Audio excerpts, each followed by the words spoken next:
Hello aspirants, कैसे हैं आप सब। उम्मीद करता हूं आप सभी समय का सदुपयोग कर रहे होंगे। मैं हूं महेंद्र कुमार देवांगन। मैं सीसेट और जीएस पढ़ाता हूं। आज का हमारा टॉपिक है अंतरिक्ष प्रौद्योगिकी। भारत में अंतरिक्ष प्रौद्योगिकी। ओके, तो भारत में अंतरिक्ष प्रौद्योगिकी के बारे में सबसे पहले हमारे मन में विचार आना चाहिए, वो है विक्रम साराभाई की। अंतरिक्ष कार्यक्रम आज के डेट में हम देख रहे हैं, वो विक्रम साराभाई की देन है। भारतीय अंतरिक्ष कार्यक्रम का जनक भी कहा जाता है विक्रम साराभाई को। यदि हम विभाग के बारे में बात करें तो भारत सरकार ने जून 1972 में अंतरिक्ष आयोग और अंतरिक्ष विभाग की स्थापना की थी। It is very very important for the exam point of view. आप सभी को ये याद रहना चाहिए कि भारत में अंतरिक्ष आयोग का गठन कब हुआ। तो 1972 में अंतरिक्ष आयोग का गठन हुआ। भारतीय अंतरिक्ष कार्यक्रम का लक्ष्य क्या है? तो yes, it is also very very important. प्रौद्योगिकी विकास कर देश के सामाजिक और आर्थिक विकास में सहायता करना उद्देश्य है। ठीक है, लक्ष्य है। भारतीय अंतरिक्ष कार्यक्रम की शुरुआत कब हुई थी? Yes, it is also very very important. नवंबर आप याद रखो ना रखो, 1963। It is important. 1963 में तिरुवनंतपुरम केरल में स्थित सेंट मेरी मैगडलेन चर्च के एक कमरे से हुआ। ठीक है, आगे हम बढ़ते हैं। 21 नवंबर 1963 को देश का पहला परिविज्ञानी रॉकेट प्रक्षेपण केंद्र से प्रक्षेपित किया गया। नाम इसका क्या है? तो इसका नाम यहाँ पर इम्पॉर्टेंट हो जाता है, नाइक एपास। नाइक एपास। और ये किसके द्वारा निर्मित है? अमेरिका के द्वारा निर्मित है। प्रक्षेपण केंद्र आप जानते हो तिरुवनंतपुरम में हुआ। ठीक है, ओके। तो यहाँ पर दो चीज़ें इंपॉर्टेंट है। 1963 में क्या हुआ था? 1963 में दो चीज़ हुआ था। सेंट मेरी मैगडलेन चर्च के एक कमरे से अंतरिक्ष कार्यक्रम की शुरुआत हुई थी, नंबर 1। नंबर 2, 21 नवंबर 1963 को देश का पहला परिविज्ञानी रॉकेट प्रक्षेपण केंद्र से प्रक्षेपित किया गया। और उस रॉकेट का नाम क्या है? तो नाइक एपास। और yes, it is made by America. Okay, देश का पहला भारतीय उपग्रह, ये बार बार क्वेश्चन में आता है। देश का पहला भारतीय उपग्रह 19 अप्रैल 1975 को पूर्व सोवियत संघ के प्रक्षेपण यान से सफलतापूर्वक प्रक्षेपित किया गया था। ठीक है, एक छोटा सा चीज़ मैं बताता हूँ आपको। इसरो की स्थापना कब हुई थी? यस, इसरो की स्थापना 15 अगस्त 1969 को हुई थी। ठीक है, 15 अगस्त 1969 को हुई थी। ओके, यस, यहाँ पर इसरो, मैं ये समझता हूँ कि इसरो का आपको मालूम होगा फुल फॉर्म, बट फिर भी मैं यहाँ पर बता दे रहा हूँ, Indian space research organisation. Okay, अब आगे आते हैं हम। इनसेट के लिए आवृत्तियाँ, जो आप हर्ट्ज सुनते हैं, उसको हम लोग आवृत्तियाँ, फ्रिक्वेंसी के नाम से जानते हैं। उपयोग, इसका उपयोग क्या है? तो उपग्रहों द्वारा रेडियो संचार से संबंधित प्रयोजनों के लिए आवृत्तियों का प्रयोग करते हैं। और विभिन्न प्रकार के बैंड की आवृत्ति होती है, जो 2.5 से 12.7 गीगाहर्ट्ज तक है। Point is very very important, 12.7 gigahertz तक है। ठीक है, यहाँ पर भांति भांति के बैंड होते हैं। There are types of band, उनके रेंजेस होते हैं, जैसे कि S band, C band, Q band, etcetera. ठीक है, S band, Q band, C band, etcetera. तो ये ध्यान रखेंगे, यहाँ पर सबसे ज़्यादा इम्पॉर्टेंट है।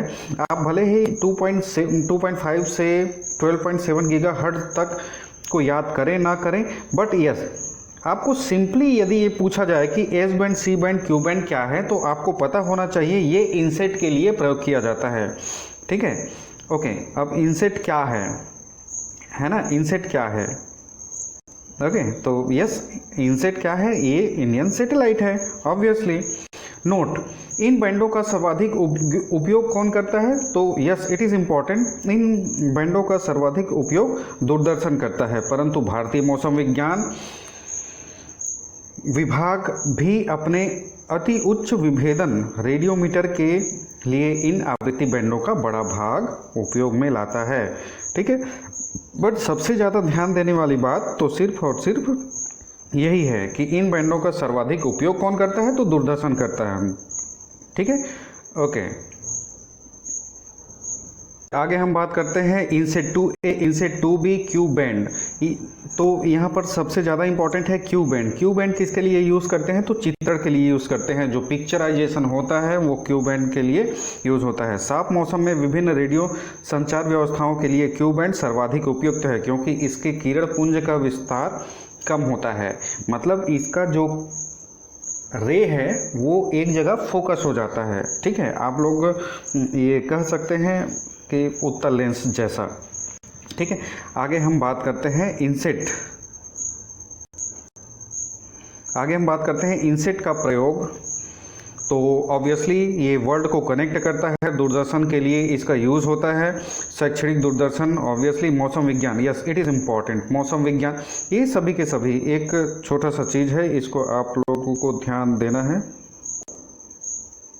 ठीक है, अब आगे बढ़ते हैं सुदूर संवेदी उपग्रह प्रणाली। तो यस, सुदूर संवेदी उपग्रह प्रणाली, तो इसमें एक राष्ट्रीय जोड़ देते हैं, Indian remote sensing satellite system. ठीक है, ओके। अब राष्ट्रीय इसी ये सबसे ज़्यादा इम्पॉर्टेंट है। राष्ट्रीय सुदूर संवेदन अभिकरण कहाँ पर है, तो यस ये है आपका हैदराबाद में है। इसको नाम दिया गया है NRSA, national remote sensing agency. अभिकरण मतलब एजेंसी होता है। ठीक है, और सुदूर संवेदन क्या है एक बार देखते हैं। तो दूर से निरीक्षण और आंकड़ों का संग्रहण। ओके, दूर से निरीक्षण और आंकड़ों का संग्रहण, इट इज इम्पॉर्टेंट समहाउ। अब उसके बाद फिर इम्पॉर्टेंट सैटेलाइट के बारे में हम बात करते हैं। तो यहाँ पर सिर्फ और सिर्फ एक ही चीज़ कम से कम याद रखिए, कार्टोसैट। ओके, यहाँ पर डायरेक्ट क्वेश्चन आएगा या आता है, आप ये कह सकते हैं डायरेक्ट क्वेश्चन आता है या कभी भी एग्जाम में पूछा जाता है। तो कार्टोसैट किस प्रकार का सैटेलाइट है, तो यस कार्टोसैट मानचित्रण से संबंधित सैटेलाइट है। Okay, thank you. सुदूर संवेदी उपग्रह के अनुप्रयोग, तो इट इज़ इम्पॉर्टेंट। सुदूर संवेदी उपग्रह के अनुप्रयोग, तो कौन कौन से उपग्रह के प्रयोग हैं उसको देख लें। राष्ट्रीय वेस्टलैंड मैपिंग, तो देखिए वेस्टलैंड मैपिंग तो ऑब्वियसली ये जो भूमि बंजर है उसके लिए मैपिंग किया जाता है। मैपिंग करने के बाद फिर उसके लिए योजनाएं चलाई जाती हैं। जमीनी मानचित्र, इट इज़ इम्पॉर्टेंट। जमीनी मानचित्र, इसको ध्यान देना इम्पॉर्टेंट है, ध्यान देना बहुत ही ज़्यादा ज़रूरी है, आवश्यक है। इसका जो अनुपात होता है वो 1:2.5 lakhs, yes it is important.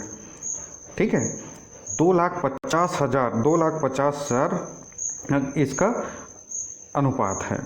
राष्ट्रीय पेयजल तकनीकी मिशन में इसका यूज़ किया जाता है। वसुंधरा परियोजना क्या है, हाँ यस, यहाँ पर दो चीज़ें ध्यान देने वाली बात है कि जमीनी मानचित्र यहाँ पर याद कर लीजिए और उसके बाद फिर वसुंधरा परियोजना। वसुंधरा परियोजना किससे संबंधित है, तो ये खनिज पदार्थों की खोज से संबंधित है वसुंधरा परियोजना। Yes, geological survey of India इसको सर्वे कराता है। ओके, दैट्स इट, इतना याद रख लें कि काफ़ी है। भारत का मुख्य प्रमोशन केंद्र श्रीहरिकोटा में स्थित है। इसे सार कहा जाता है। It is very very important for the exam point of view, don't miss it. ठीक है, और 3 प्रमोशन केंद्र हैं प्रमुख रूप से।